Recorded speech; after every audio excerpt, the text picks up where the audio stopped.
Selamat bertemu teman-teman dalam agenda Sinte Daru, yaitu suami istri ngobrol teater dari rumah.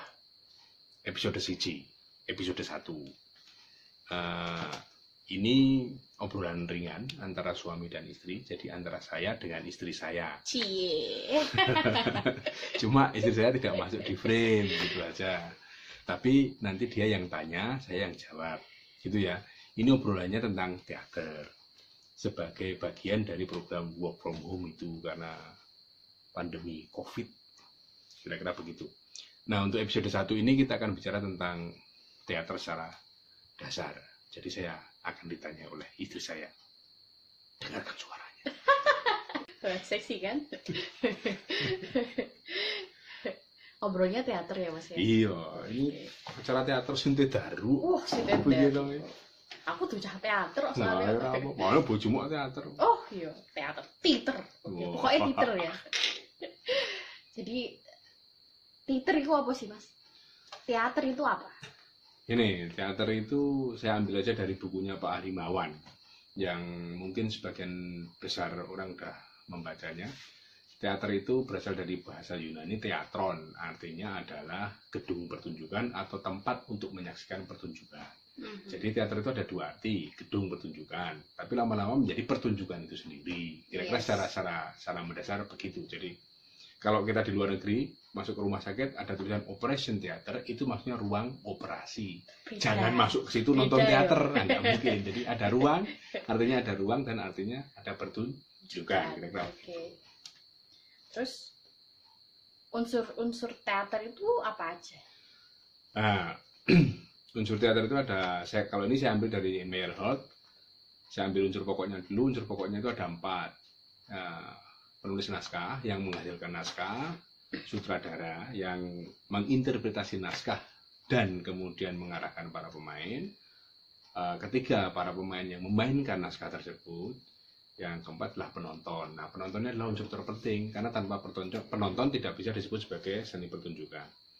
Berikutnya ada unsur penunjang atau unsur pendukung untuk mendukung penampilan pemain teater ini, yaitu ada tata artistik yang biasanya dikenal dengan tata panggung, tata cahaya, tata suara, rias dan busana. Lalu yang satu lagi unsur pendukung itu ada kepanitiaan orang bilang, tapi biasanya disebut sebagai manajemen. Kira-kira begitu, ada unsur pokok, ada unsur pendukung. Oke. Terus unsur-unsur itu yang pokok dan pendukung itu bekerjanya gimana? Gini, secara dipikir secara kronologis saja ya. Jadi secara kronologis. Urut-urutannya penulis itu menulis naskah, menghasilkan naskah drama atau lakon. Lalu dibaca sutradara mempunyai interpretasi. Lalu itu diberikan kepada pemain. Nah, kemudian pemain memainkan itu di depan penonton. Nah, di dalam memainkan itu dia membutuhkan ubo rampe, membutuhkan tata artistik seperti panggung, cahaya dan sebagainya. Nah, untuk mengundang penonton itulah diperlukan kepanitiaan atau manajemen. Jadi kira-kira bekerjanya begitu. Jadi semua unsur ini sebetulnya bekerja bersama-sama hanya demi penonton. Kira-kira begitu. Oke. Tadi kan disebutkan ya itu ada pertama pembuatan naskah. Tapi kira-kira ada nggak teater yang nggak pakai naskah gitu? Oh iya, ada. Nah itu unsurnya kerjasamanya terus gimana kalau nggak ada naskahnya? Ada. Jadi kalau tidak ada naskah tetap ada cerita. Jadi meskipun nggak ada naskah harus ada cerita. Harus ada cerita. Harus ada cerita. Jadi tapi itu nanti akan kita bicarakan di pertemuan berikutnya ya. Oke, baik. Karena itu nanti akan menyangkut soal teater tradisional dan teater modern. Oh gitu. Jadi kalau nggak ada naskah ya berarti harus ada cerita. Gitu. Jadi minimal harus ada cerita. Harus ada naskah. Ya. Nek ceritanya nonton Demit. Jadi harus ada ceritanya. Apa yang mau ditonton kalau nggak ada ceritanya? Nah, khusus cerita ini ada hal yang membedakan dari seni pertunjukan lainnya, misalnya musik dan tari.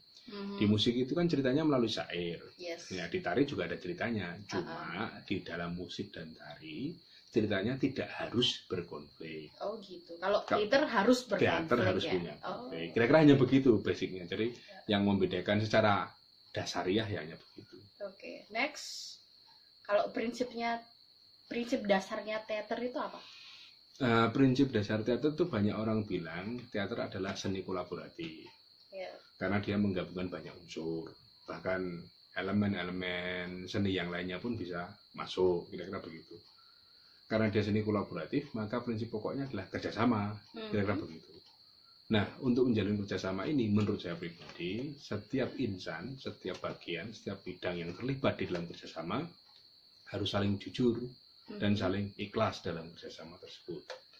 Jadi menurut saya prinsip teater itu ada 3. Apa? Kejujuran, keikhlasan, iya. dan kerjasama. Itu udah hanya itu saja. Jujur, ikhlas, kerjasama. Betul, hanya jujur, ikhlas, kerjasama, lain tidak. Lain tidak. Sip. So, terakhir. Manfaat belajar teater itu apa? Manfaat belajar teater itu ya banyak pendapat juga. Jadi ada orang yang mengatakan teater adalah kehidupan. Wah, top banget dong, teater adalah kehidupan. Biasanya pendapat ini mengacu pada cerita yang diangkat ke dalam pentas teater. Nah, ceritanya itu pasti cerita tentang kehidupan manusia, baik yang sudah terjadi ataupun yang belum terjadi, yang akan terjadi ya, dan lain sebagainya. Intinya adalah cerita yang diangkat itu adalah menggambarkan tentang kehidupan manusia. Maka banyak orang bilang, belajarlah teater agar kamu bisa mempelajari kehidupan. Ada yang begitu, tapi ada juga yang mengatakan, belajarlah teater agar kamu bisa berorganisasi.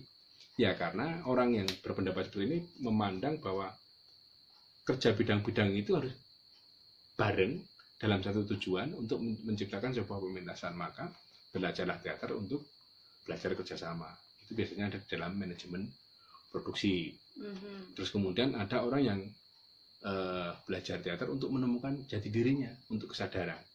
Jadi setelah dia belajar teater, dia tahu kerjasama, dia tahu macam-macam aspek dalam teater, cara latihan dan sebagainya, dia kemudian muncul kesadarannya, oh kalau begitu selama ini saya kurang begini, jadi saya harus begini dan sebagainya. Jadi dia kemudian muncul kesadarannya setelah belajar teater. Ada yang begitu. Itu dari sisi dari sisi penampilnya. Dari sisi penonton juga ada manfaatnya, banyak. Ada yang bilang bahwa nonton teater itu menyenangkan, ya karena dia mungkin hobi teater. Ada yang nonton teater itu hiburan, ya karena mungkin dia sedang hatinya sedih, kurang tidur dan sebagainya. Arep mabuk yo larang, nah tiba-tiba nonton teater kok gratis dan teaternya komedi. Nah, kemudian dia senang. Ada yang begitu. Ada juga yang sama seperti pemain tadi, ada yang juga nonton teater itu seperti ibadah biar muncul kesadaran. Artinya biar dia bisa mengambil hal-hal baik dari pertunjukan teater itu. Kira-kira begitu. Ada pertanyaan lagi? Kayaknya udah. Itu kita kalau ada pertanyaan kita simpan untuk pertemuan berikutnya ya. Oke. Nah, begitu teman-teman, itu episode 1 dari Sinte Daru tentang dasar teater bersama saya Eko Ombong dan istri saya Afni Prawesti atau disebut Cucut. Nah, kita akan ketemu dalam episode berikutnya. Terima kasih.